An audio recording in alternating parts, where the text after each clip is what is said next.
Greetings to His Highness the Rana and the people of Bitor. Thank you, Rao Sahib. Your Highness, come, let me show you the site which has been chosen for your camp.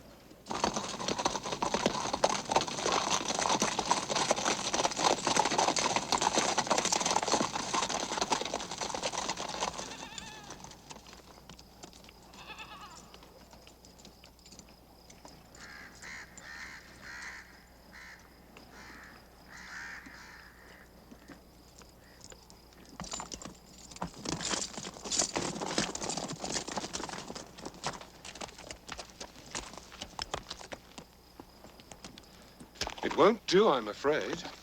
But it has been personally selected by the Rana. Oh, I appreciate that. But the site's impossible to defend, or even to escape from. I trust, Sahib, that you are not suggesting... I'm not suggesting anything. Merely that the safety of the Carrot Coat camp is my responsibility. I cannot guarantee it here. That is all. My master is not accustomed to having his decisions questioned. Nor am I. Pelham, Sahib.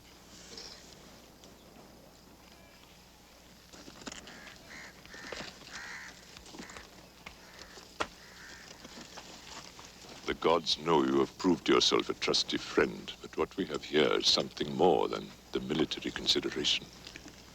The whole site is covered with the Rana's cannon. If I am to avoid bloodshed, I may have to accept whatever terms he cares to dictate. I, on the other hand, dare not insult him. He might refuse to marry the two princesses and send them home without their dowries. If that were to happen, I could not answer for what Nandu might do in his shame and rage. Are you saying, Rao Sahib, that I have to accept this site? I cannot dictate to you, Pelham Sahib.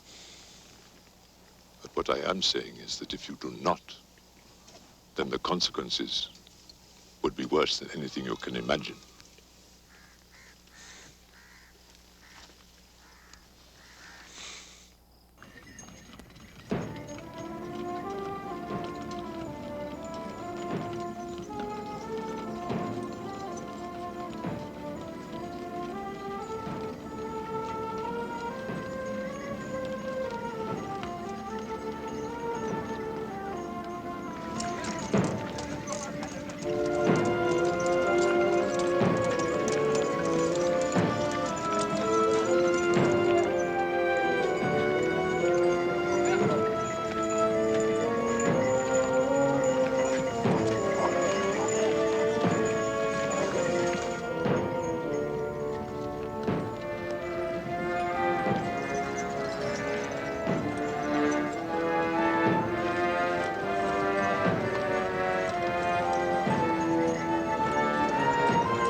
Well, the boss has got us where he wants us. May Allah be pleased to disprove our fears. Amen. Still, everyone else seems happy. I might as well swallow my pride and shut up. Everything is in order, Rao Sahib. Excellent, thank you. What's more, according to the Diwan, there's good shooting in the hills. And fish in the stream, Your Highness, in abundance. Allow me to applaud you on your change of heart, Sahib. It takes a man to admit that he was wrong, and with such speed, a true sign of maturity. This will be a much more convenient base for you to conduct the business in hand.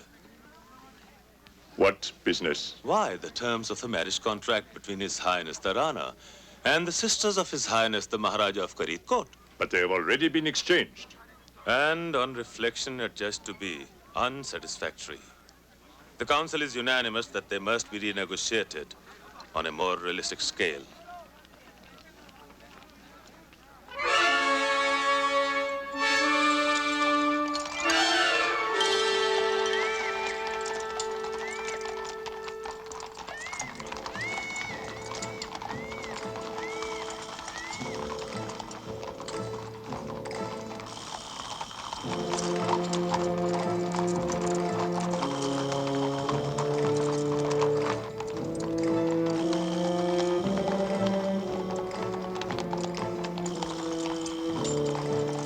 worship the drinker of blood. Let's hope they only sacrifice goats to her.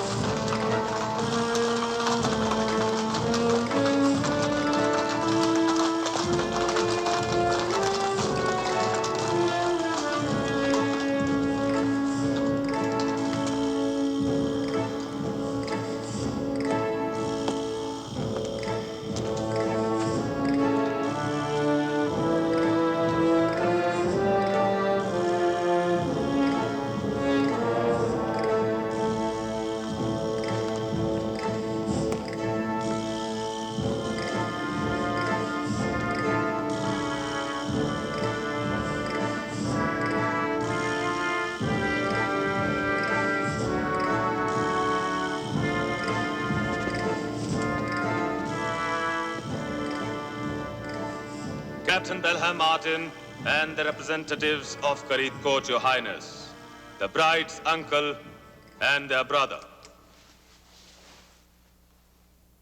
Welcome to Bitor.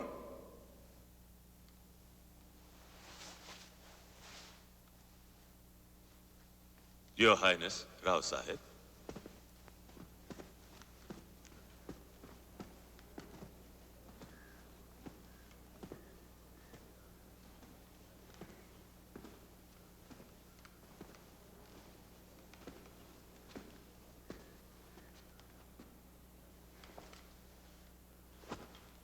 We welcome Your Highness. And of course you, Pelham Sahib, as the representative of the British Raj. Not only for our own account, but on behalf of all the people of Bitor. We thank you for your gifts, and we hope that ours, like them, will mark the outset of a joyous and fruitful union between your noble self and the sisters of His Highness the Maharaja. That is indeed a pious hope, and one which with all our heart we share. May the gods grant a fruitful outcome to our negotiations. Let us withdraw. You are saying that you have no intention of paying the full bride price for the princesses? We mean, of course, no reflection on the merits of the Rajkumaris.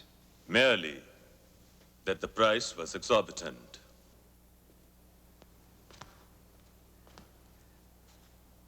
Your ambassadors did not dispute it. Moreover, they gave a written undertaking to pay the remainder as soon as the princesses reached Bitor. They exceeded their authority. And you did not have us under your guns at the time? With due allowance for youth, I must protest at the prince's inference. And I withdraw it unreservedly. You said there was another matter. Yes, it touches on the Princess Anjuli. What of her?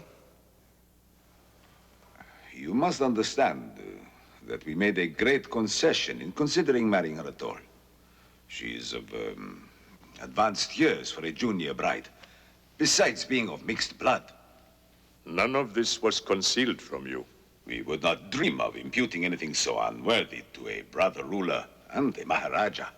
Nonetheless, Rao Sahib, as a devout Hindu, you will understand that the priests insist that His Highness pays very highly to be purified for taking such a woman to wife. Alas, that is so. And our purse is not bottomless. After much anguish and weighty deliberation with our ministers and elders, we greatly regret that we cannot marry the Princess Anjuli. Unless the price is trebled. But you've already taken it. One moment. If the extra sum that you demand is paid, and the remaining half of the bride price for the Princess Sushila is not, then you will have gained 2 brides and their dowries for nothing. You will also make a profit on the transaction.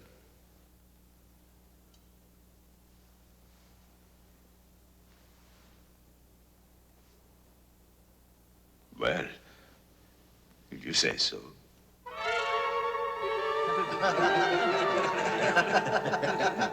I must speak to the Princess Anjuli. Now, please arrange it for me, Rao Sahib. I must see her, and alone. You know that is impossible, Pelham Sahib. Besides, what good would it do? There is no way that she can help us, and to tell her what is being said about her would be an unkindness. She has a right to know how things stand. Perhaps you are right. I will warn her. No, I must do it. The negotiations are my responsibility.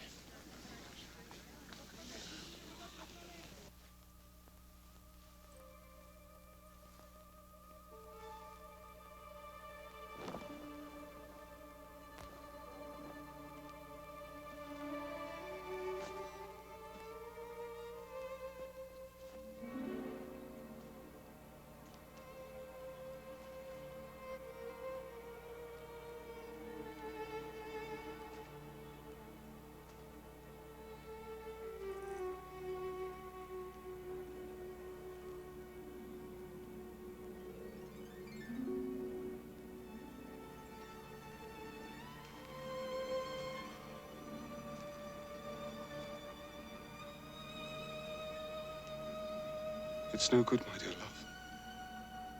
You can't marry him, even if it were safe for you to do so. The Rana doesn't want you, my heart. He says that the bribe he accepted from Nandu is not enough. He demands 3 times as much to wed you. I can't authorize that. And from what I know of Nandu, he wouldn't agree anyway. In which case you'll be sent back to Kadadkot without your dowry and in disgrace. I cannot go back. You know I cannot. You will have no choice. That's not true.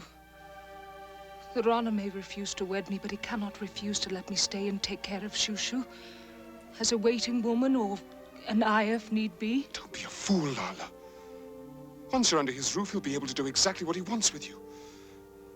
You'd have no status at all. Your position would be intolerable. I have borne that before and can do so again.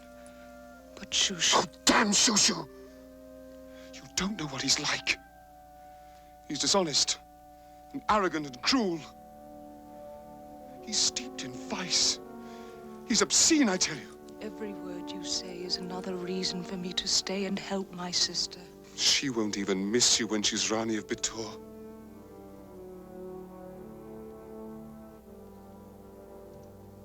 Do you carry our child?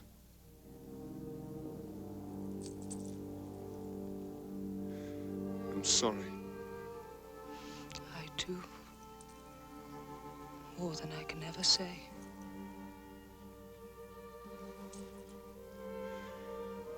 I need you, heart of my heart. You know I love you more than anyone. Much more than life itself. But I love her too. And you are wrong to say that she does not need me. Now she needs me more than ever. And besides, I gave her my word.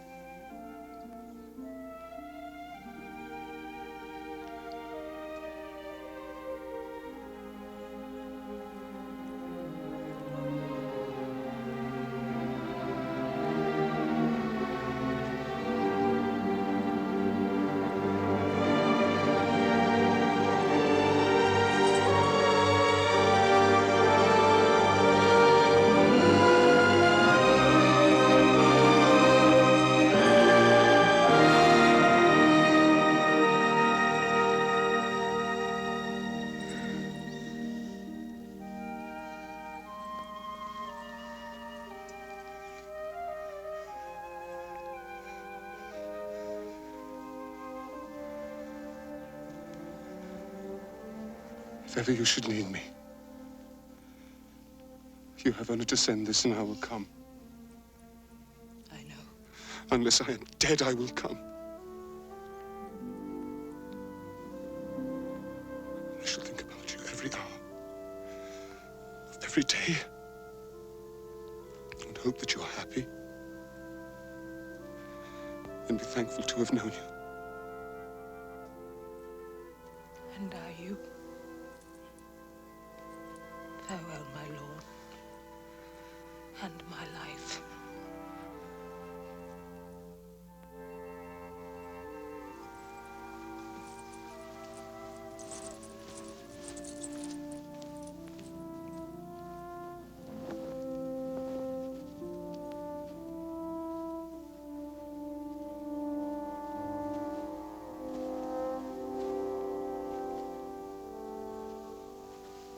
been blind.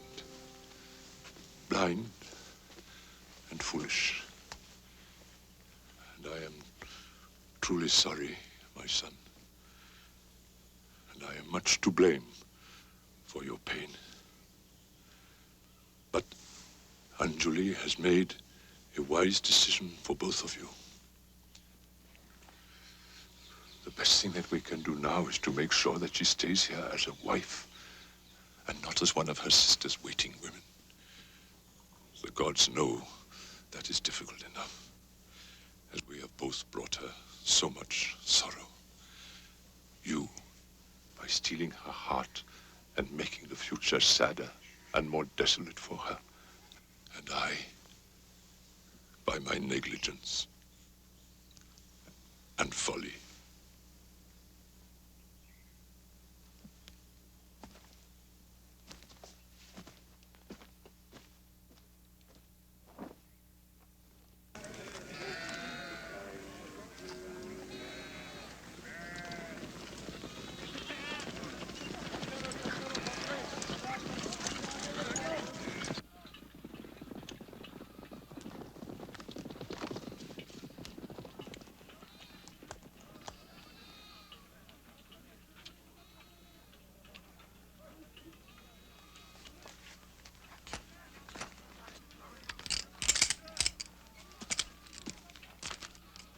We must try to get a message through to the British resident in Ajmer.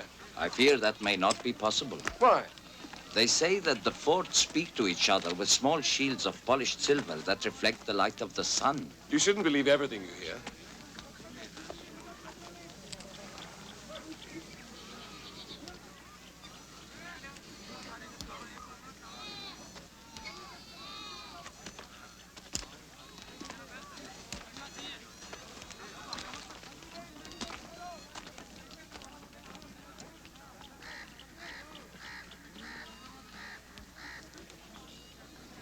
If you try to send a messenger through, they will hack him to pieces. Damn!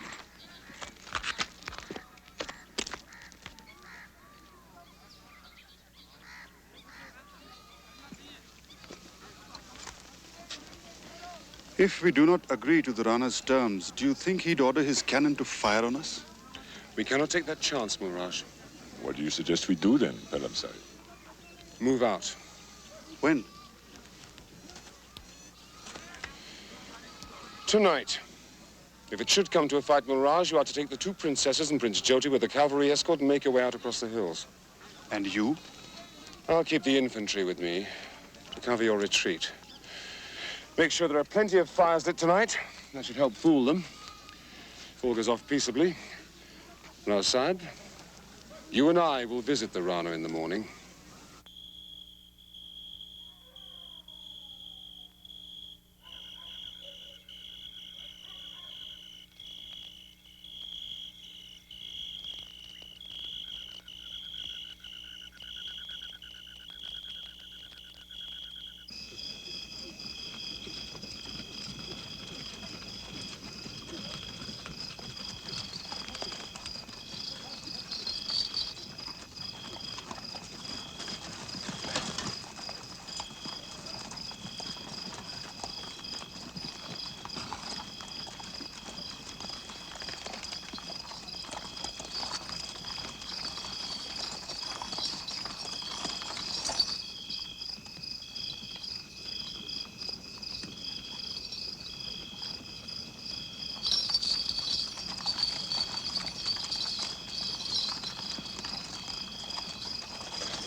Make sure there's as little noise as possible.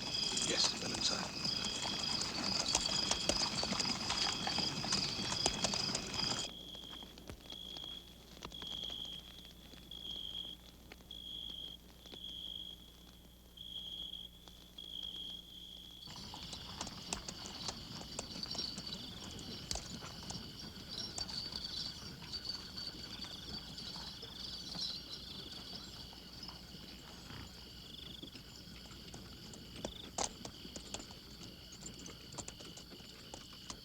अंधे हो गए थे क्या? रात को यहाँ पे सो रहे थे तुम लोग? गधे के बच्चों! मार जादो छोड़ दे यहाँ पे तुम लोग कि काम कर रहे थे हराम जादे क्या काम कर रहे थे किस हो रहे थे हाय बोलो चलो यहाँ से वापस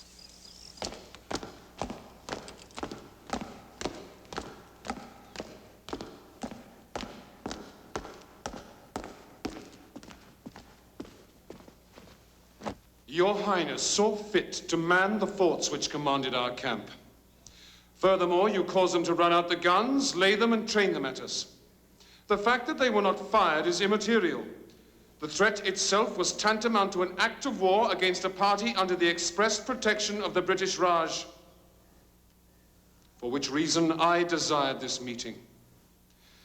Unless within 24 hours you come to terms over the arrangements for the weddings of both the princesses, our terms, that is, I hereby inform you that I shall submit a report on the whole incident to my superiors, together with the strongest possible recommendation that the only appropriate response to such an act of unprovoked aggression is for your state to be taken over by the government of India, and for you yourself to be deposed and sent away to live the remainder of your life in exile. You cannot threaten me like this. In the circumstances, I assure you, the British authorities will accept my recommendation. That is all I have to say.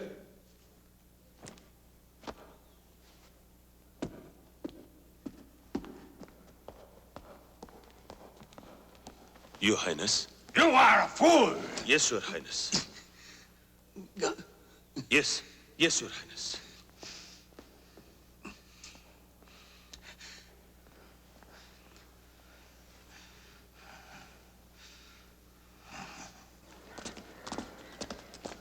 Pelham Sahib.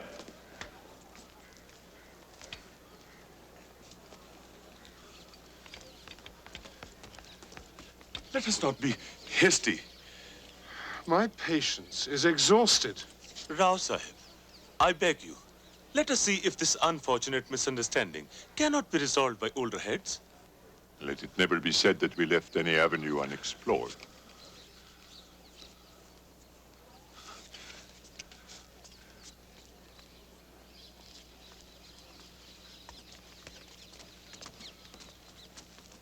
I had hoped there might be a great battle after all. Bloodthirsty brat.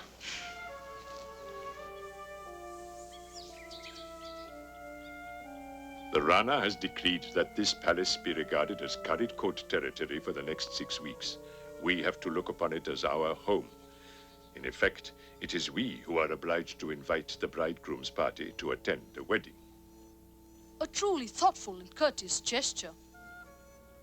It means that you must play the host to our host according to custom.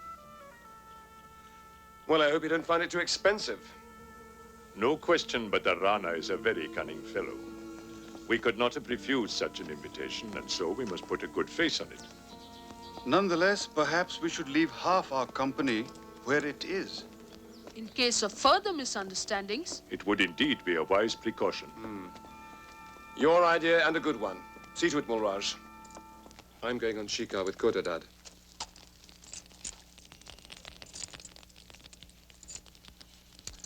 I think the time has come for me to retire from the Maharaja's service and remove to Mardan. The better to care for all my sons. I'm not hungry. If you do not eat, you will make yourself ill. And then you will be no use to anyone. Father. The path you now tread is a hard one. But I believe it to be best for both of you. And so does Anjuli. If Kairibai has had the courage to choose it, cannot you? In my head, I have already done so. I had no choice. None. Therefore, what profit is there in repining? You should rather give thanks for that which was good.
If Shushu does not stop crying, Pelham Sahib, she will be the ugliest bride in all India.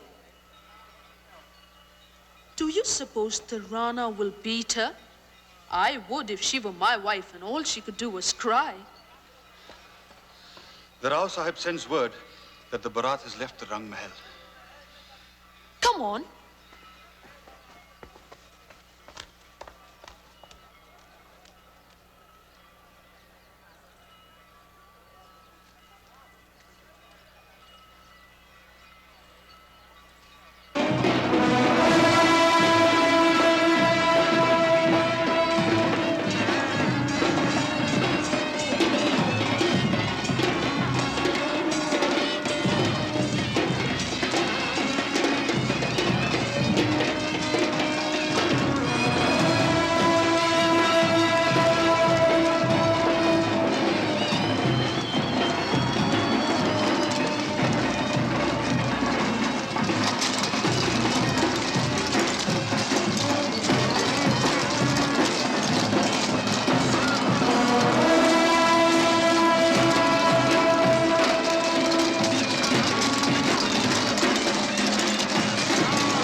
पायात् Bhavani सदा शं गणपतिं श्रीगोविन्दं शिलेश्वरी ताडके महादेवं हनुमन्तं महाबलिं भैरवं सानसंस्थै च पुनीतं गालवालयं पूषाणं सततं वन्दे सर्वकार्यार्थसिद्धये पूषाणं सततं वन्दे सर्वकार्यार्थसिद्धये हेरम्बो किमम्बरूदति कथं कर्णौ लुठत्यग्निभु किन्ते स्कन्धविचेष्टितं मम पुरा संख्याकृता चक्षुषाम् नैतत्येऽप्युचितं गजाच्च चरितं नासा ममिता पुरा मामेत्ये वसुतौ विलोक्य सति पायाद् भवानी सदा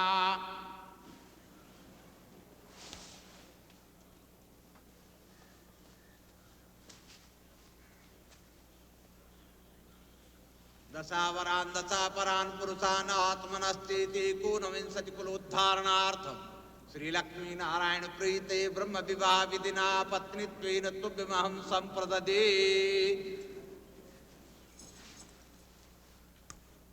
व्रतोऽस्मि व्रतेन दीक्षामाप्नोति दीक्षायाप्नोति दक्षिणां दक्षिणा श्रद्धामाप्नोति श्रद्धया सत्यमाप्यते एक विश्व सावधान दो विश्व सावधान विश्व सावधान चित्तं च स्वाहा इदं चित्ताय आकूतं च स्वाहा इदं आकूत्यै विज्ञातं च स्वाहा इदं विज्ञाताय मनसः स्वाहा इदं मनसि स्वकरिच स्वाहा इदं स्वकरिभ्यः दर्शस स्वाहा इदं दर्शाय मणिमाणिकमोतियावरणं गजनीलगजे नृगणाधिपतिं मम तोस्तविनायकः स्तमुखं करकङ्कणकेशिजटामुकटं मणिमाणिकमोतियावरणं गजनीलगजेन्द्रिगणाधिपतिं मम तोस्तविनायकः स्तमुखं करकङ्कणकेशिजटामुकटं मणिमाणिकमोतिया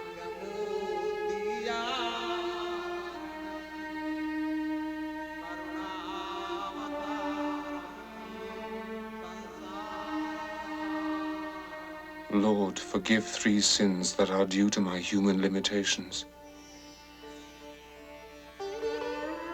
Thou art everywhere, but I worship thee here.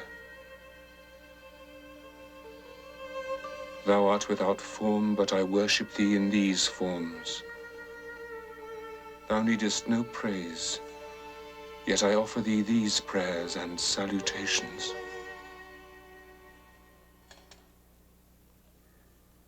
सुमुहूर्तं सुलग्नं क्षेमं कल्याणम् आरोग्यं शुभं भवतु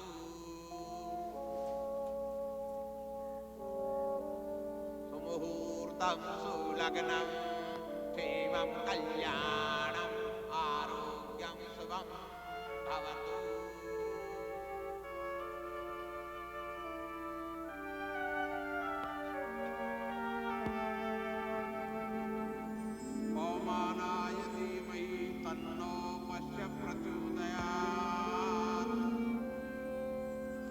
Lord, forgive 3 sins that are due to my human limitations.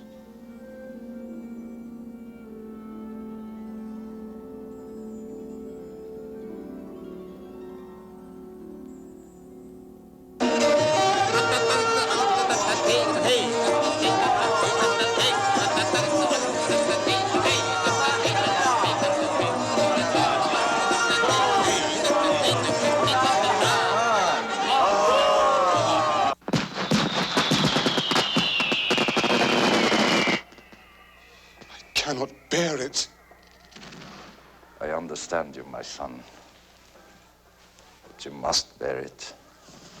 Festivities last for 3 days.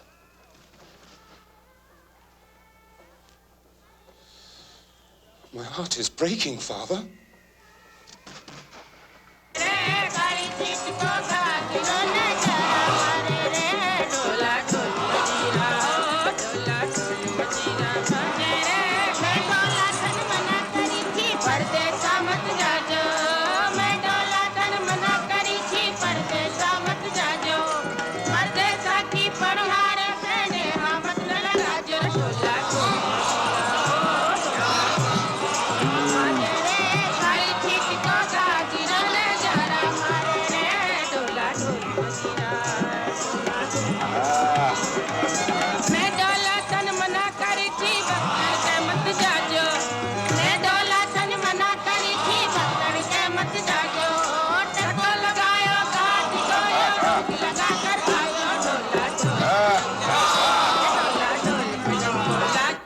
I have orders to return to my regiment as soon as possible.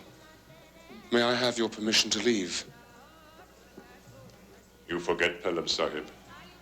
Today is the final day of the wedding festivities, and at nightfall, the brides will leave for their husband's house. Do I have to witness that too? I must ask you to do so, for only then will you have fully discharged your duty.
Farewell, my lord, and my life.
Having discharged the bitter duty of seeing the love of his life married to the dissolute Rana of Bitor, Ash made the long journey north, back to Mardan.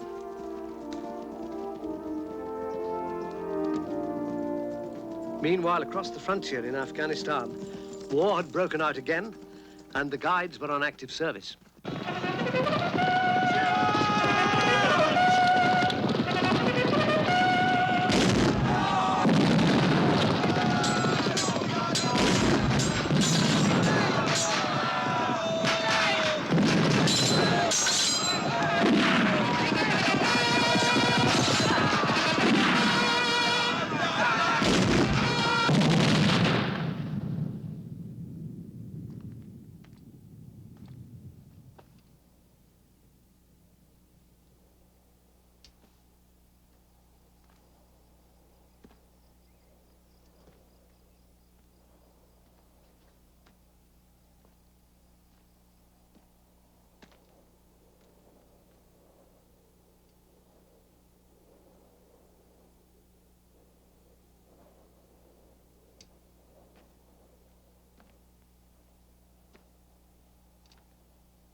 Permission to fall out, sir.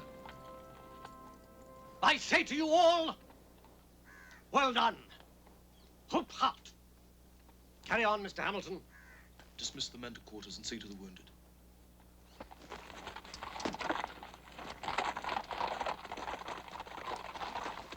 Wigram's dead. Yes, I know. There are 26 others apart from the wounded. All the same, Wally, you put up a fine show. We shall just have to hope that the political wallers make sure such sacrifice is not wasted. Well, Major Cavagnari will see to that. There's not another man alive who knows the Afghan mind better.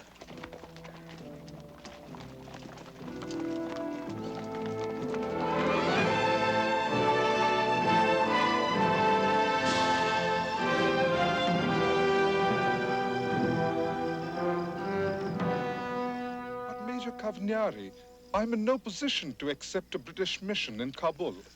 What the devil do you think this war was all about, man? I cannot guarantee its safety. You're talking about your own capital. But you don't understand. My country is deeply divided. I myself am not yet established as Amir. Very few of my troops have actually experienced defeat at the hands of the British. They will see no reason why I should permit you to establish a permanent British mission in Kabul. I'm not here to bandy words, Yaqub Khan. Either you accept it and get your people to do so, or we shall go to war again. And this time we won't stop until we've annexed Afghanistan for good. And at that point, you put our own puppet on the throne. That's why I wanted to talk to you alone. It's a case of heads we win, tails you lose. Never mind about being humiliated. If you want to remain Amir of Afghanistan, you go out there, you smile, you sign, and you make damn sure that when our British mission is established in Kabul, it doesn't come to any harm.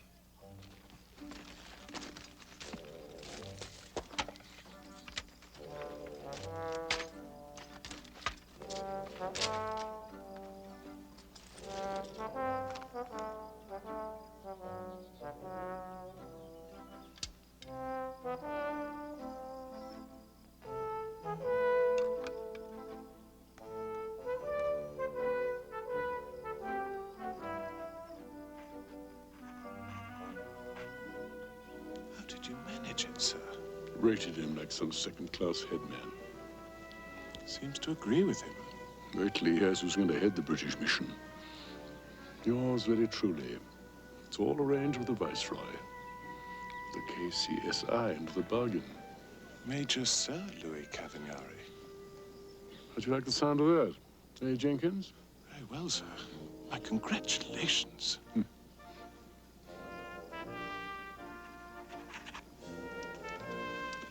Is that damn conjurer ready? I believe so.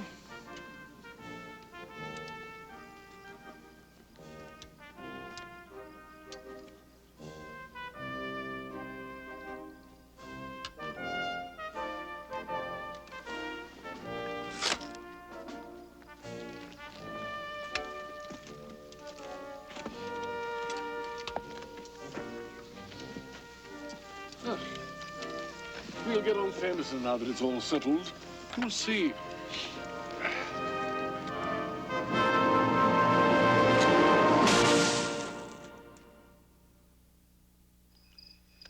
Well, you're going to have to get used to being bearer to a lieutenant again, Gulbaz. I did not let you retain the rank of captain, then? No. Nor the pay, either. I should have done after all you achieved in Bithor. And I managed to miss the war. Oh, well. Thank you, Gulbaz.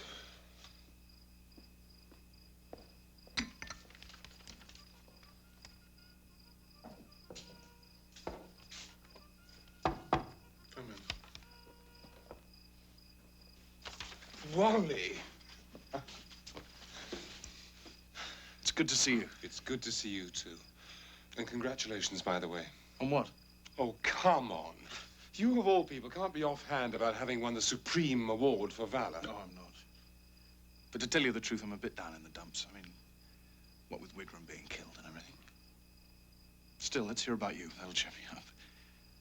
Did you fall in love with your princesses? As a matter of fact, I did.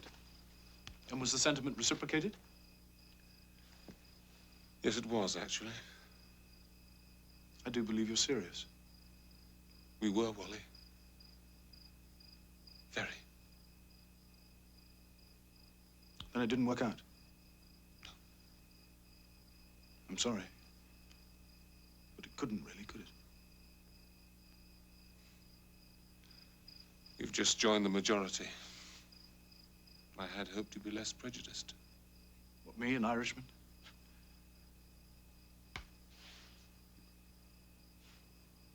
Do you want to tell me what happened? I saw her married, didn't I? To an old man she didn't want. And who didn't want her. Yes, well, what can I say? Not a lot, obviously. I can say I'm going to have to cheer you up. Do you know that Cavagnari's asked for me to command his escort? It's the chance of a lifetime, Ash. And it's another long step towards my field marshal's baton. Not that I'm counting any chickens before they're hatched. If you've got any sense, you'll pray that this particular clutch turns out to be addled. What do you mean by that? Don't you read anything but poetry, Wally? You know I do. Well, then you ought to know that we are in exactly the same position as we were at the end of the first Afghan war. After an enormous waste of blood, we've left every part of Afghanistan bristling with our enemies. That's why this mission ought to be called off. Well, it's too late for that. Postponed, delayed, then. Long enough for us to convince the Amir and his people that we do not intend to take over their country as we took over India. Oh, rot. The Amir's agreed to accept the mission. Under duress. And if you think his people have accepted, you're wrong. Then they'll have to lump it, won't they? Come on, once we're there, we'll win them round. Cavagnari will twist them round his little finger. I've been there, Wally. And I think you'll find the Afghan far less susceptible to Cavagnari's charm than you seem to be. They view our present withdrawal as a retreat. So why should they let us set up a permanent mission in Kabul? Wigram used to say he wouldn't be in your shoes for anything in the world. Because you didn't know where you belonged. I think he was wrong. I think you've taken sides. And it isn't ours that you've chosen. There's no point in my saying anything else, is there? You can say what you want. You won't get me to turn down command of the escort if I'm lucky enough to be offered it. bloody metal's gone to your head. Go to hell.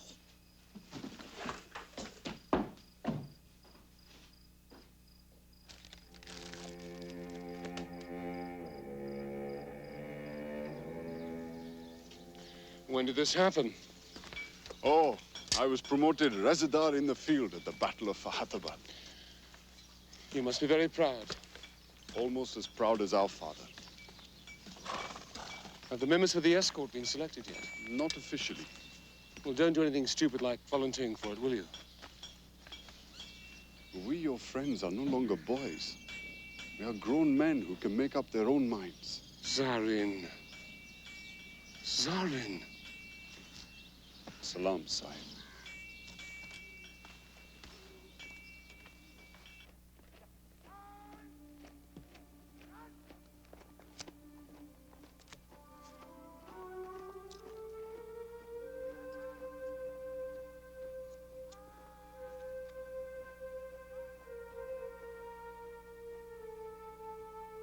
Farewell, my lord, and my life.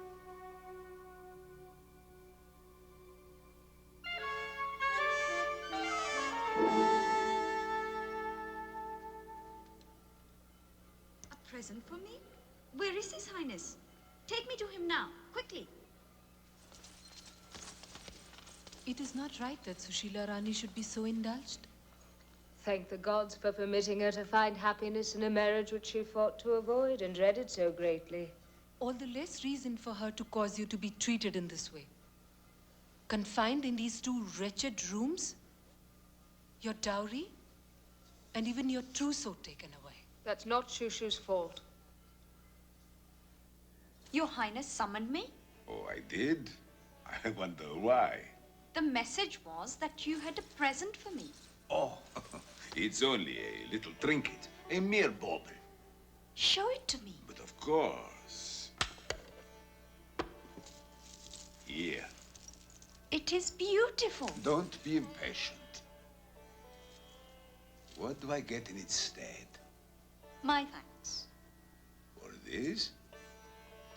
My grateful thanks. Oh. I do believe you are teasing me. Perhaps a kiss? That might do.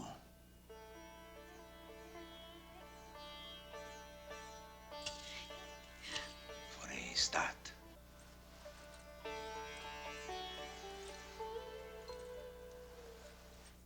It is said that the eunuchs who wished to make trouble between you whispered to her that the Rana admired tall women such as you because they're more like boys. And this aroused her jealousy. This is not her doing, I tell you. She knows I want nothing less than to please the Rana. Besides, she loves him. I do not think so. You've never understood her. No, it's you who have never understood her. Truly, I do not believe that Sushila Bai loves anyone but Sushila Bai, or ever has. You are wrong, and I'll hear no more of this. Now go. As you please.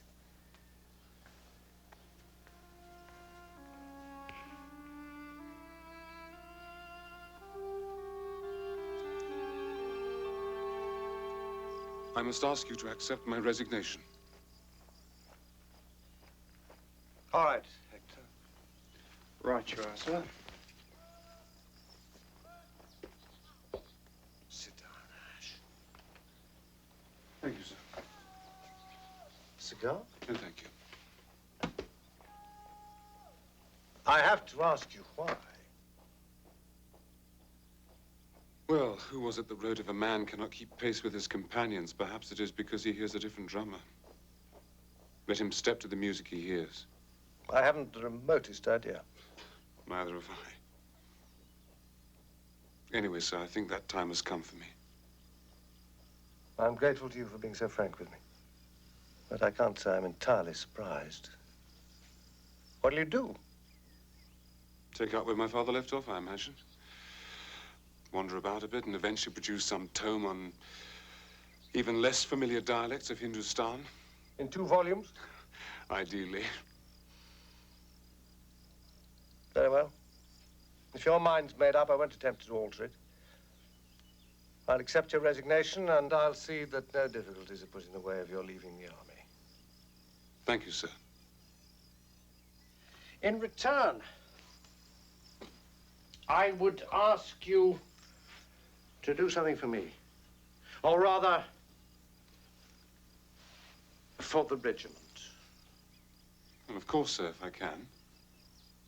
Will you adopt native disguise and go to Kabul as an intelligence agent for the escort of guides?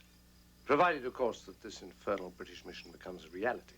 Can't you get that stopped? I'll do what I can, but I doubt it'll be enough. Of course, if the mission is abandoned, I'll let you know straight away. And you can regard yourself as a civilian from that moment. And if it isn't abandoned, sir?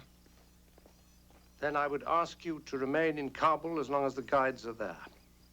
You can lodge with one of our pensioners, Serdar Nakshban Khan.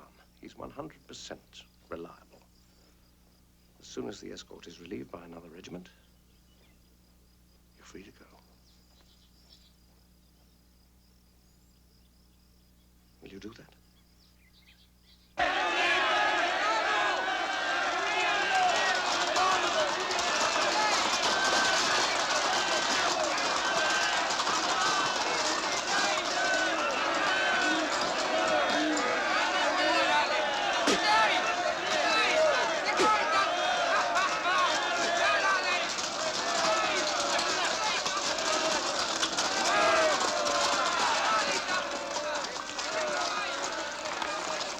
Look at them. They're like a bunch of children at a school treat crowding up for a slice of the cake.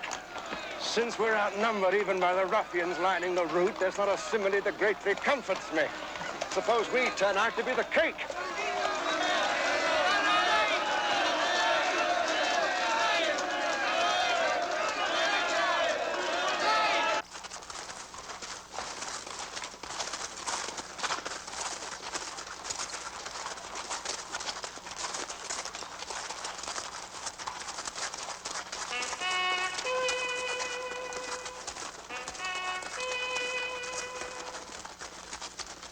This should serve our purpose well enough. May be so good as to establish our presence, Mr. Hamilton? Yes, sir.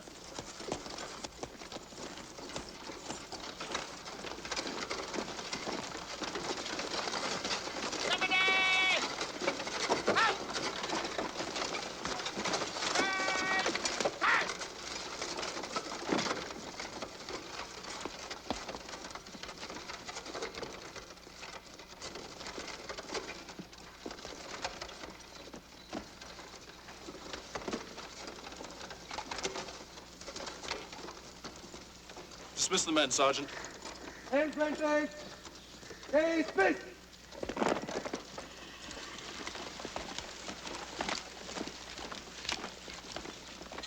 Well, what did you expect? The Russians, when they came, numbered many more. And they wore rich furs and great boots of leather. It was indeed a great tamasha, but this was a poor show. For many of those who watched were saying, how is it possible that a government which could not afford to send a proper embassy would be able to pay the Emir's soldiers all they are owed? But where did they get that idea, Nakshban Khan? There was no mention of that in the treaty. Was there not? Myself, I can only tell you that half Kabul believes that Kavanari is here to finance all that his soldiers need from the Emir. And that is the reason they were dismayed by how small a trade he has brought with him. And at once began to doubt if it was true that he had come laden with riches.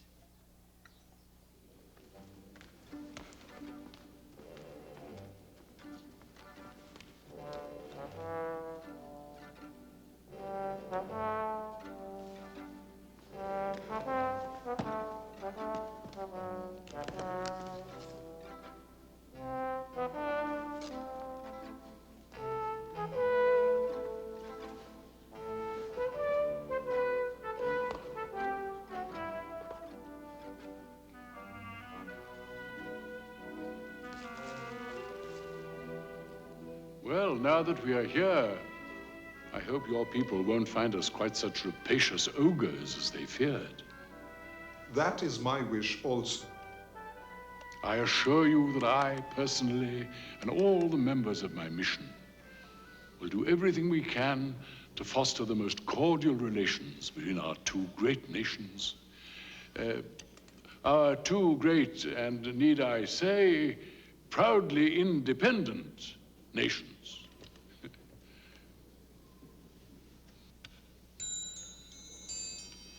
Asprey seems to have done us rather well on this occasion, don't you think, Jenkins? Indeed, sir.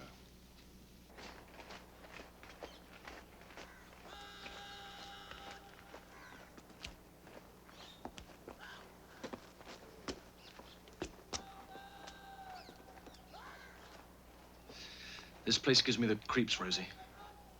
If those chaps up there decide to pick us off, they can do it as soon as wink.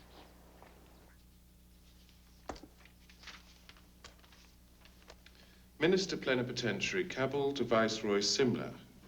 Had interview with Emir and exchanged presents. All well. Splendid. Send it off. I'd be less worried if Sir Louis hadn't said that if his death resulted in the frontier line being changed, he'd die a happy man. This place is indefensible. I must talk to him. Circulate that port, Mr. Kelly. Sir. Sir Louis, I must advise you to ask the Emir to provide us with alternative accommodation. Out of the question. It would be grossly discourteous to the Emir. I'm bound to say, sir, that there's precious little anyone can do to make it safe against attack. Any attempt to do so would be just as grave an insult to our hosts. Sir. Tell him, Jenkins. The point Sir Louis seeks to establish is that it would take an army to guarantee our safety. Precisely. I didn't bring one so as not to provoke the Afghans. Our only alternative is to trust our hosts. In the circumstances, it's no bad thing that the residences should be so accessible. Let people walk in and out. Our first duty is to establish friendly relations. And I want no one turned away and nothing done that may suggest in any way that we wish to keep people at arm's length.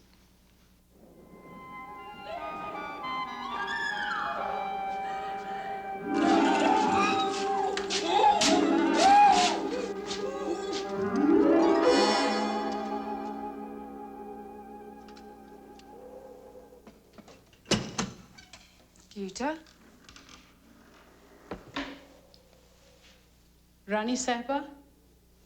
Who are you? My name is Pramila Devi. I'm sorry to have to tell you that the Dai Gita has met with an accident. Oh, no. Take me to her. You will only distress yourself. It is not a pretty sight. Take me to the senior Rani. I'm sorry, Rani Sahiba. I wish to see her now. That may be. But the senior Rani does not wish to see you.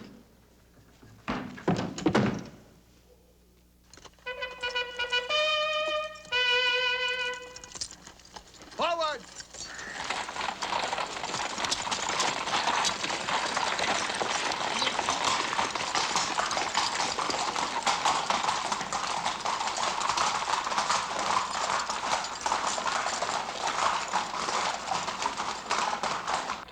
If the Russians should decide to occupy Kabul, this is the way they would come.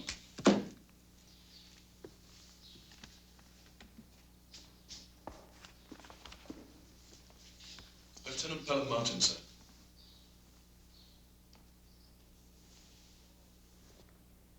So you're the romantic character that young Mr. Hamilton here has been telling me about. I take it you know Surgeon Major Kelly. Should do. I patched you up the last time you came back from one of these jaunts. Yes, of course. Hello, Rosie. And Mr. Jenkins, my secretary and political advisor.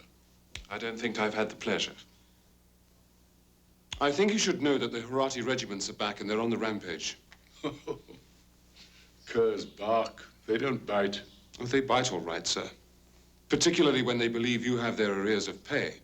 Even if I had the funds, I'm hanged if I'm going to pay Her Majesty's enemies. You're liable to be hanged if you don't, sir. Oh, they could only kill 4 or 5 of us. Our deaths would be avenged. I suppose being natives, the 77 men comprising your escort don't count. You mustn't let me detain you from your duty to inform Mr. Hamilton of any intelligence that you have managed to glean. Sir.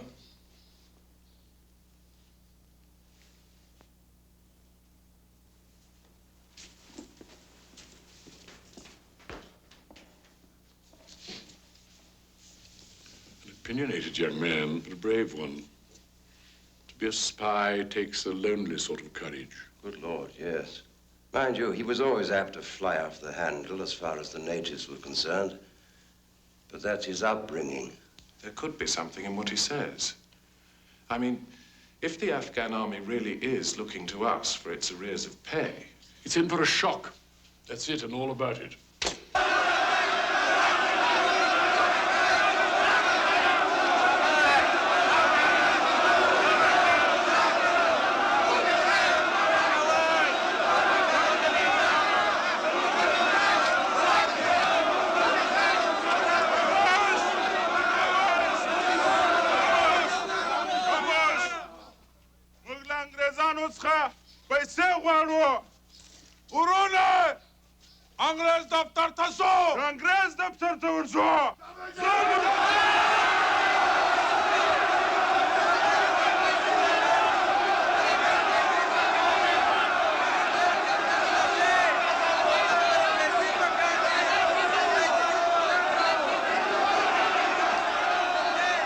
They have been told they can only have 1 month's pay. They mean to take the remainder.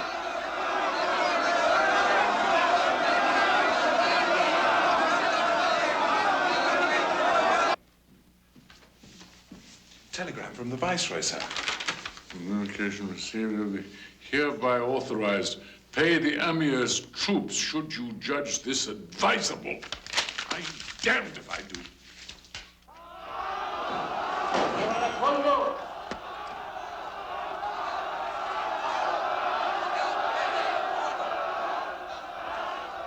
Havildar, leave that gate open. Let them come in. Sir! No one fires unless I give the order.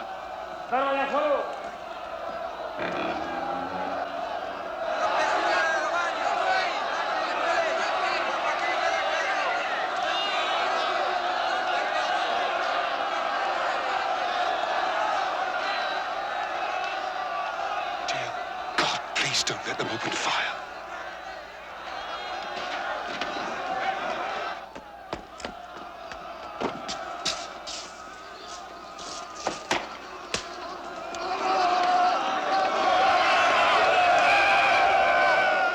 Havildar, make sure that none of your men fire unless I give the order. Yes, Eminence out.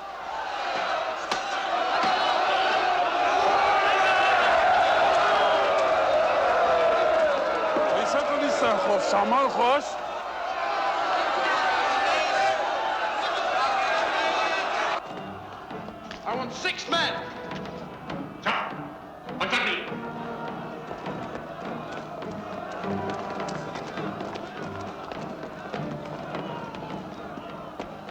Sergeant, dress your men along here. Sir, your men. 1, 2, 3, 4, 5.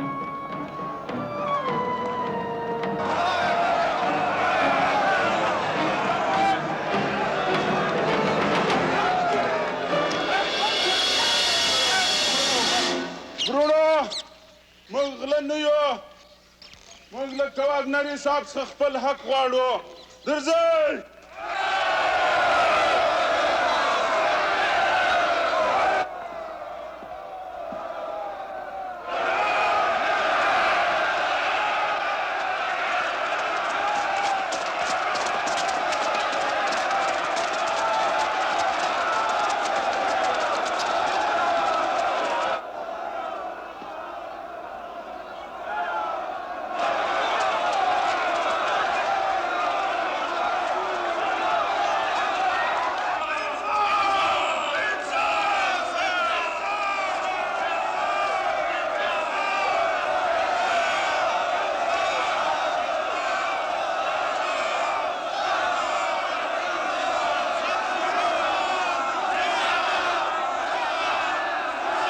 you sure it's a good idea, sir, to go out there and speak to them?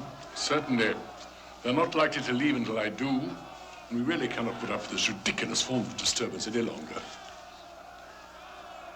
There sounds to be an awful lot of them, sir. What the hell's that got to do with it? My 2 p.m., Aldine. But, sir, if you go out... My dear boy, I am really not in my dotage.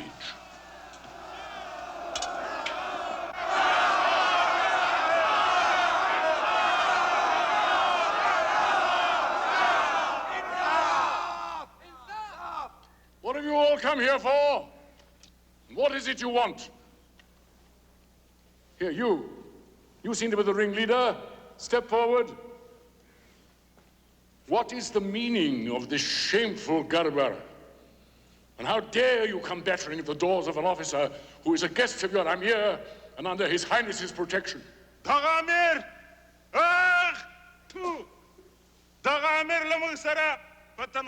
He says the Emir won't pay them, sir. And they want the money from us.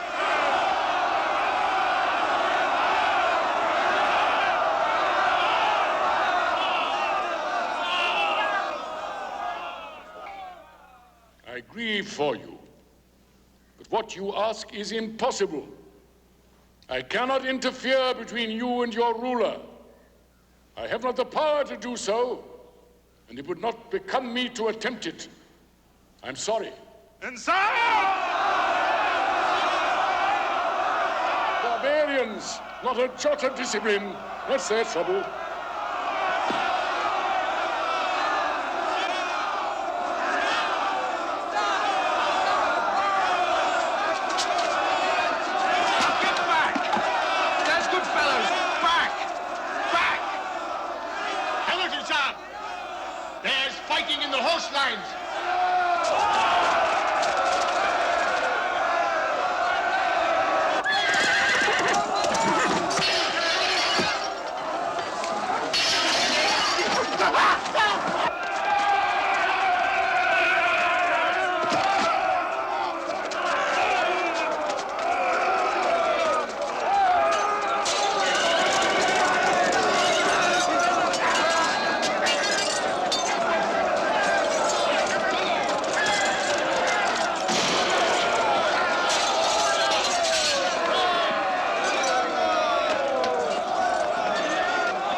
Steady, man.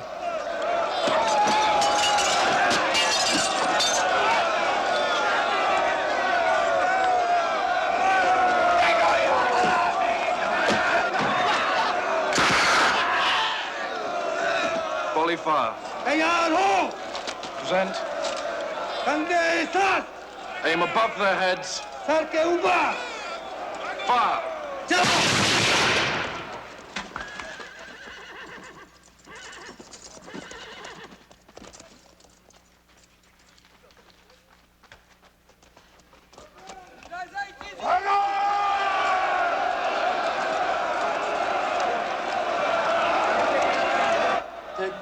Sir. Only to rearm and regroup, I'm afraid. Right, we'll have those gates closed now, Sergeant. Yes, Sahib. Is that foraging party back yet? No, Sahib.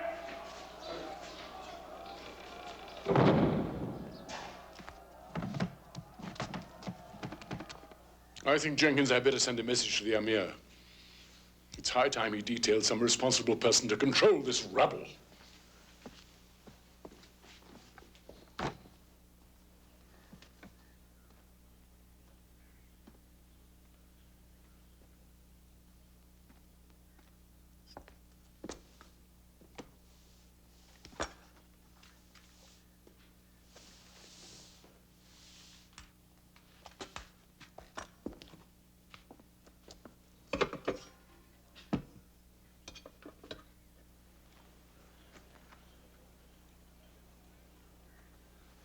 Sahib.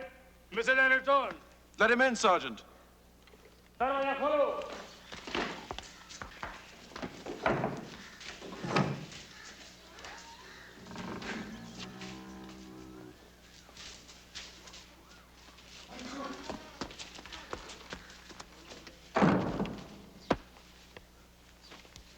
A message from Damir. Sign. Take it to Cavagnari, sir. Sign. As God wills, I am making preparations. Making preparations, good God! Is that all he has to say? My kismet is bad. What can Allah ask of me? Your tears won't help them.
Come quickly, they're mobbing the residency. आगे जाओ! चलो! जल्दी, जल्दी, जल्दी, जल्दी, आगे जाओ!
Sir. Who's that, Jenkins? Oh, no, only a scratch, but it makes my head swim like the devil. Are you sure you don't need Kelly's? No, no, of course not. He's got far more important things to do. See if you can find me a clean shirt, will you, Jenkins? Yes, Here, of I want course. to tie this up for me, will you?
Get your men up here!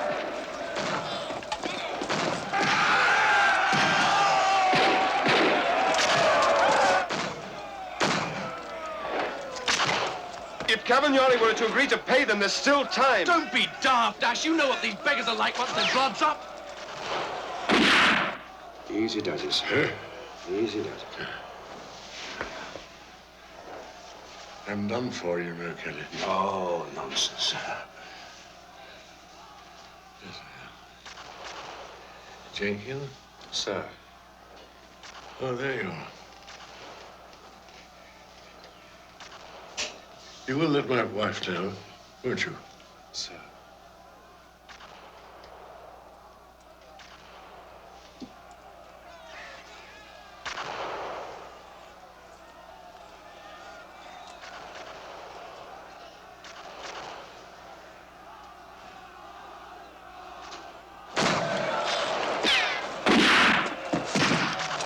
Cavagnari is dead, Hamilton. What the bloody hell's the army are doing? God alone knows, but if it's anything useful, he'd best do it a bit quick.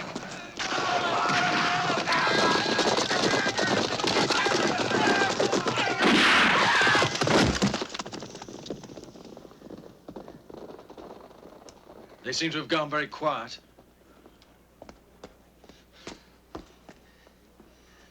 I have no supplies left. No lint, no drugs, no bandages. Hamilton, Sam!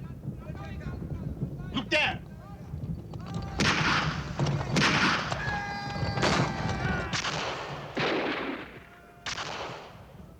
What are we going to do now, sir?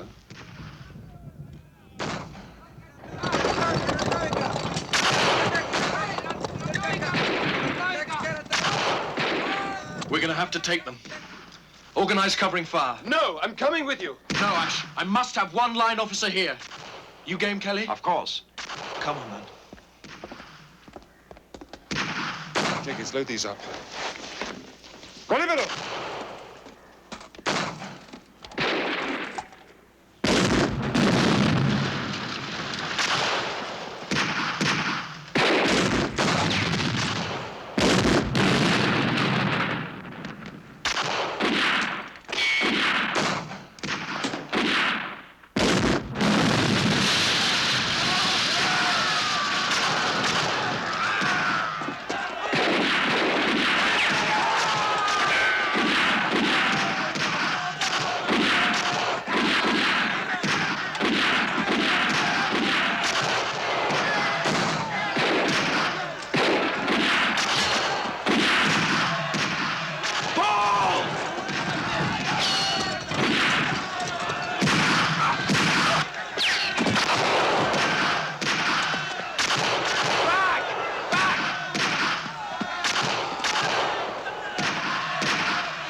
I can do? Nothing. If I go out there, they will kill me. It is better that you should die than disgrace Islam. There is neither hem nor fringe nor border to the mercy of Allah.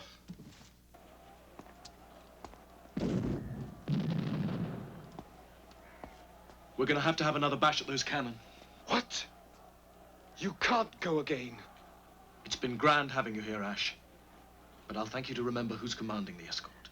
You don't have to prove you're a hero, Wally. I want 6 volunteers. Saab, it's the duty of all of us to defend this residency to the last. You must choose the men to go with you.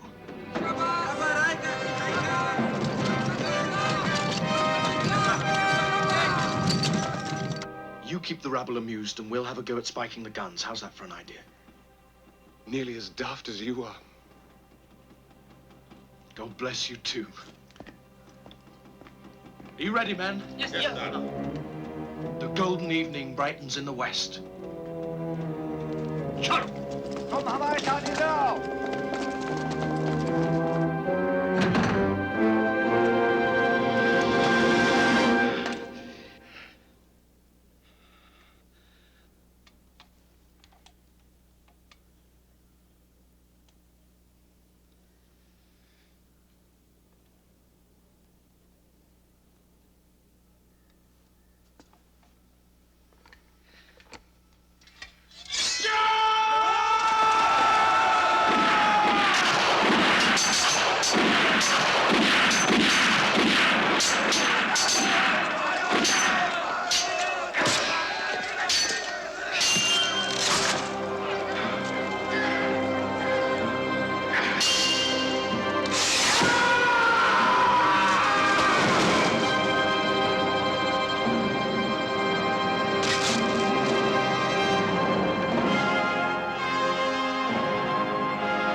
Saab? Saab. Saab. Saab, let's go. Let's go, Saab. Let's go before the mob returns.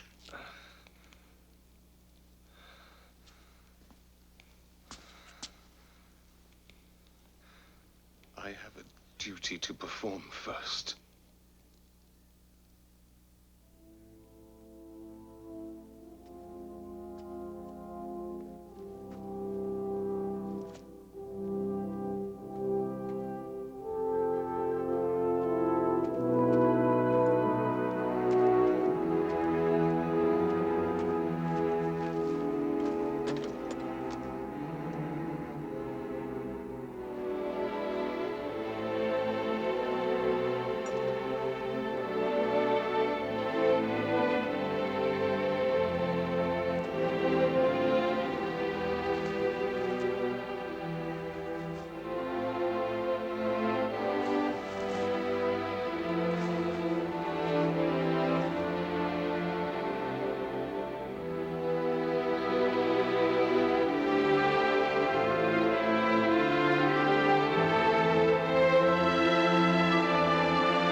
Soon, soon, to faithful warriors comes their rest.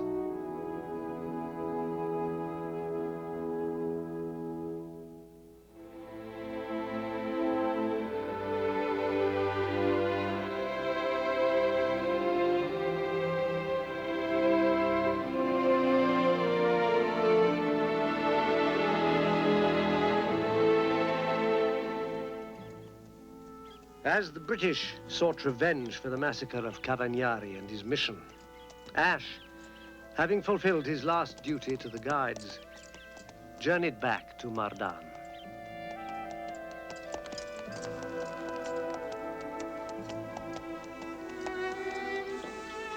Welcome home, Pelham, sir. Thank you, Boaz.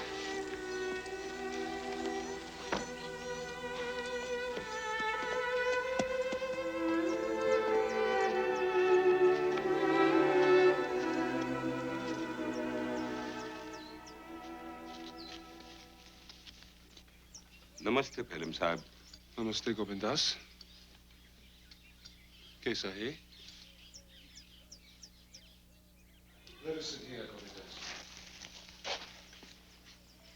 I'm on my way to Bithor with my servant Manilal at the urgent request of Sushila Rani. Has something happened to Anjuli? Not as far as we know. Sushila Rani sent word that she's worried about her husband's health.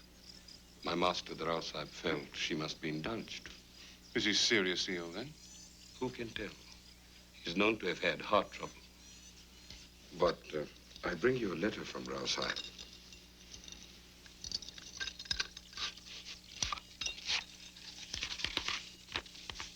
He's anxious about his nieces.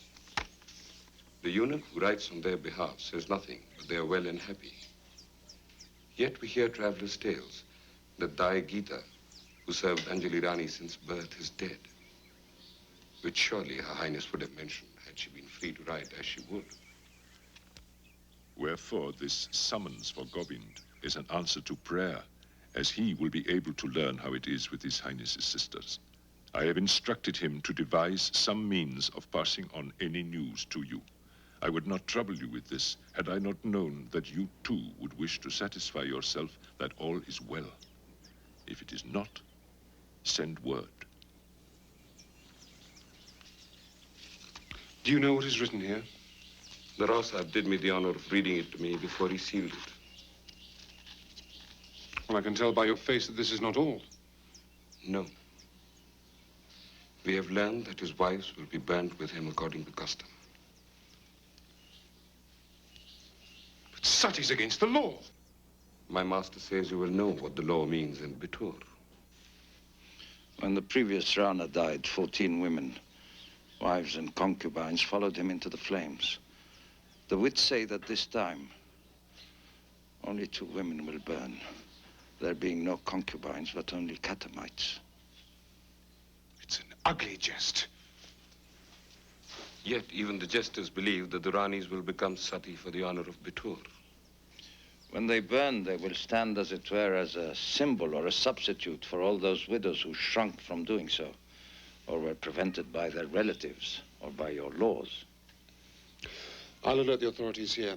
You get back and let us know the moment the Rana's condition takes a turn for the worse. How? For I shall not be allowed out in that case.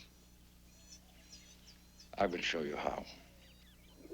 Now, you put the message in there and release the carrier pigeon, it will return. We will find a way of hiding it in your saddlebags. Now, of course, I can't send a squadron into Bithor to show the flag. But more than my life's worth to do any such thing without express orders from the GOC. And even then, if it's such a hot potato, I'd have to wait for confirmation from Calcutta. I mean, it's not even as if you were still in the regiment. The answer, young man, is no. The Rana of Bithor is quite enough of a handful as it is. And you want me to get the political officers to shake a stick at him on the strength of some tittle-tattle in the women's quarters? Frankly, the police wouldn't touch it with a barge pole. This is 1879, you know. The laws against Sati have been enforced for more than 40 years. His Highness, the Maharaja of Karidkot, the political side, the Honorable, the agent to the Governor General of Rajputana. But, sir, I cannot send these. Telegrams, they are not secret things. And these, not even in secret code. They'll cause much gossip and scandal. And what if this Rana should not die? There'll be charges of misrepresentation and libel and getting into all hot water boiling. No. I'll be losing my job.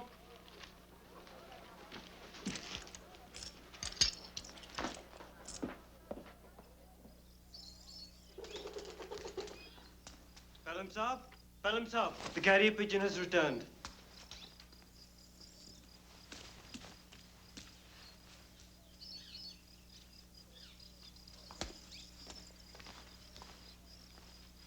The Rana is dying. I shall have to go to Bitor. That would not be wise. Before I can get anyone to act, I must have proof that they mean the Ranis to become Sati. Then we must come with you. Oh, don't be silly. A couple of bloody great batons. You'll stick out like a sore thumb in Bitor. Besides, there are people there who'd remember you from the wedding. How much better will they remember you, Saab? We have discussed this possibility and are agreed. Either we come with you, or you do not go, my son. Very well.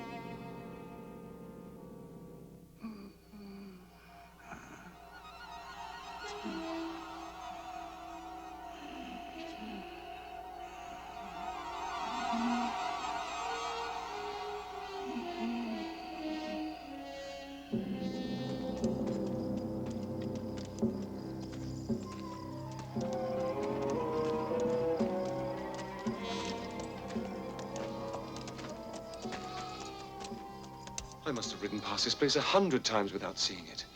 Mark it well, for it is not easy to find again from this side. I will remain here until you return, for you may need to leave in haste by this same road. It is the only one that is unguarded. Always assuming we can get into the city. You had better leave me those rifles, for if the rumors are true, the people of Bitor are more than ever suspicious of strangers.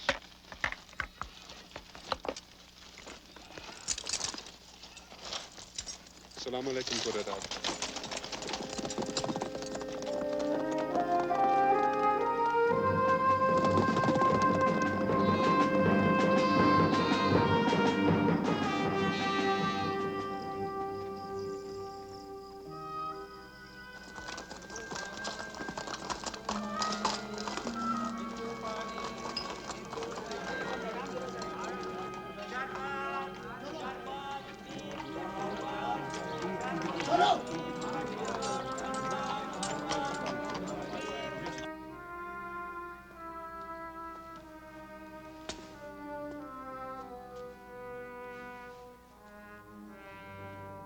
Good evening, Hakim. Well? The Rana will die tonight.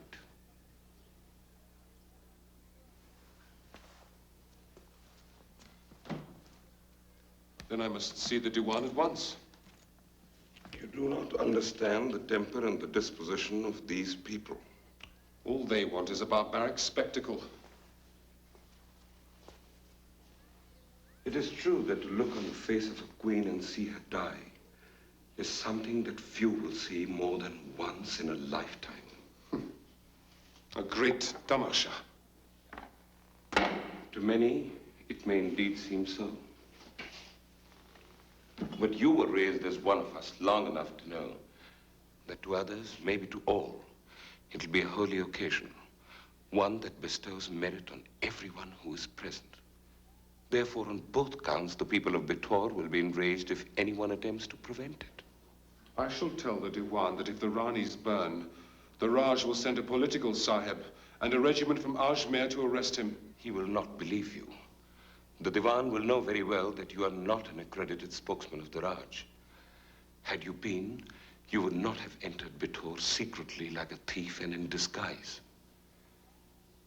He will only throw your life away to no avail. Now listen, you must get us into the Rang Mahal. You, Manilal, a fellow Hakim, and his servant. Kings are not permitted to die alone and in peace. Tonight, there'll be more guards and wakeful people in the palace than ever before.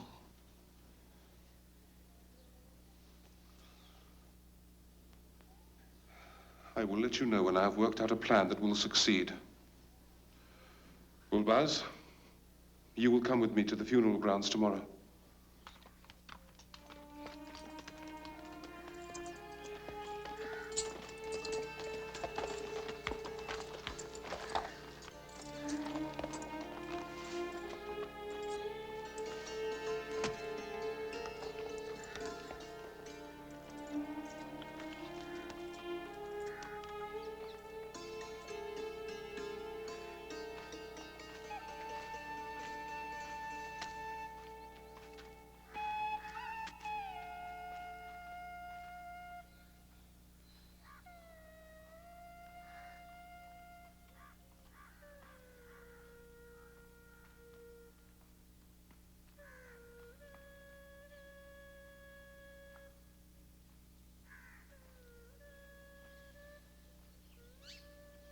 This is where the fire will be, Gulbaz. That's probably for the Purdah women who want to sit and watch. The Dewan's wife and daughters, I dare say. They'll get an excellent view from there.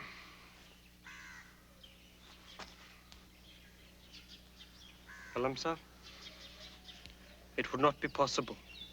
We could never get away from here, even if we cut our way through the crowds. There is no way out except back through the city. Well, now I know. I'm glad you can still laugh, Saab. Well, why not? It's a relief to know where I stand. They say drowning's quite pleasant once you stop struggling. Come on, let's eat. I'm starving.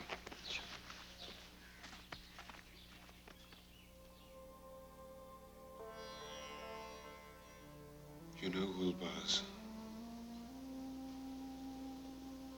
there is a saying in England that a cat may look at a king,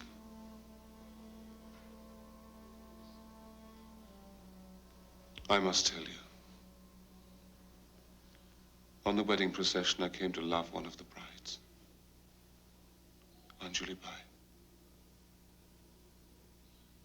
To love her, Gulbaz. Beyond reason. I can't believe that. Nobody knew. I saw her married and came away, leaving my heart in her keeping. Now you know why I had to come here, and why I cannot leave. I'm sorry, Saab. I did not mean to insult you or the Rani Sahib either. My father lost his heart once to my mother. After she died, he was never more than the shell of a man. But he could no more prevent my mother's death than you can prevent the Rani's. I can and will save her from death by burning.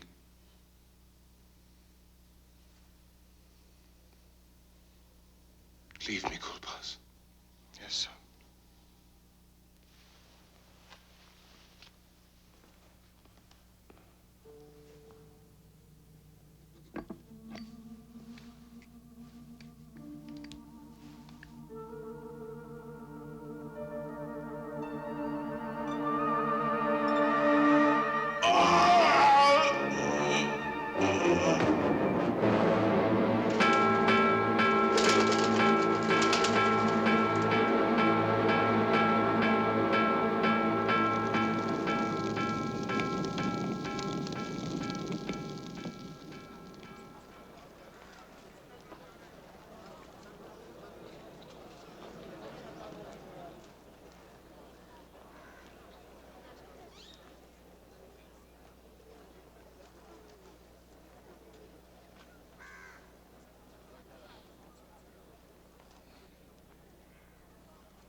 Oh, Shushu.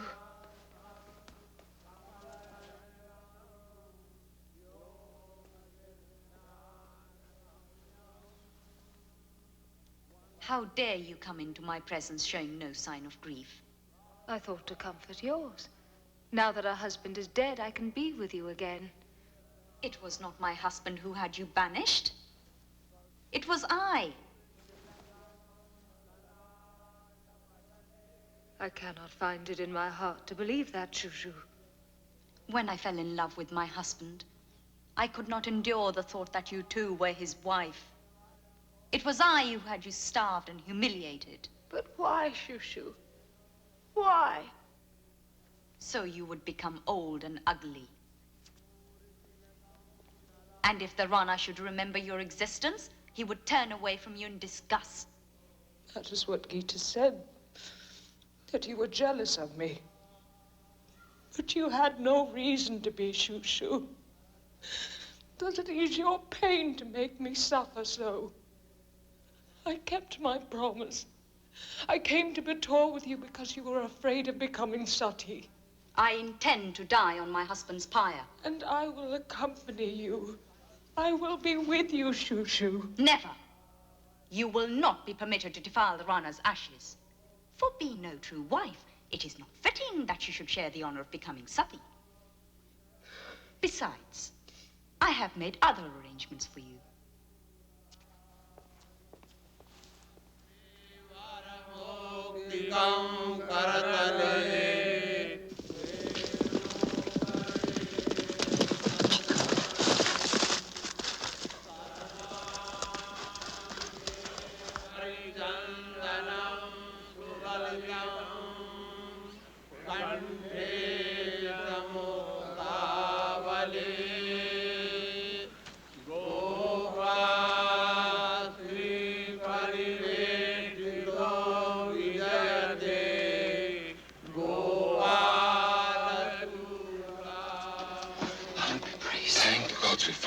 Shouldn't have come.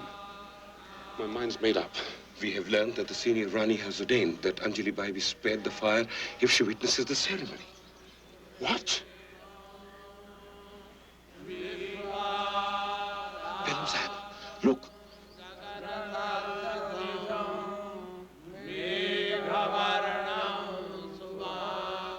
What shall we do? Get her out.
Picture.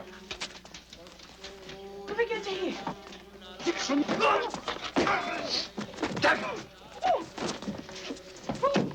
Shock. Come on, Julie. You can't help her now. All you will do is hurt yourself by watching a sight that will haunt you for the rest of your life. I cannot leave her. My dear love, now we have a chance.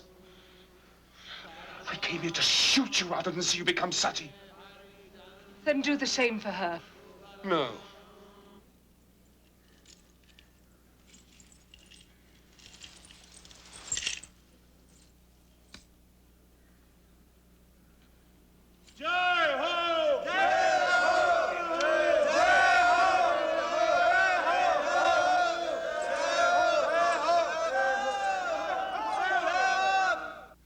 Please, Ashrock.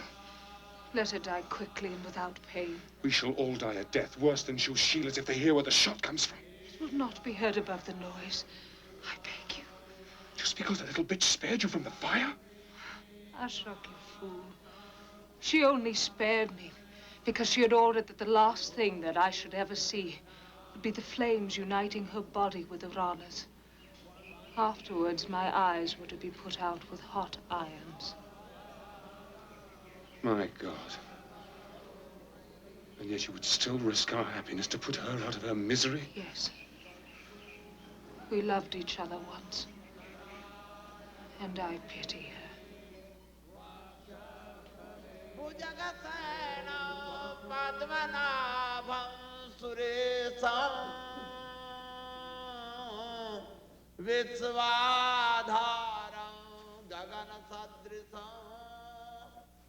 Cut me a gap, Gulbaz. Lakshmi Kanta Kamalanayana.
Ram Ram, Ram Ram, Ram Ram.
She's not afraid. Not yet. It's still only a game. No, not a game. A part she is playing.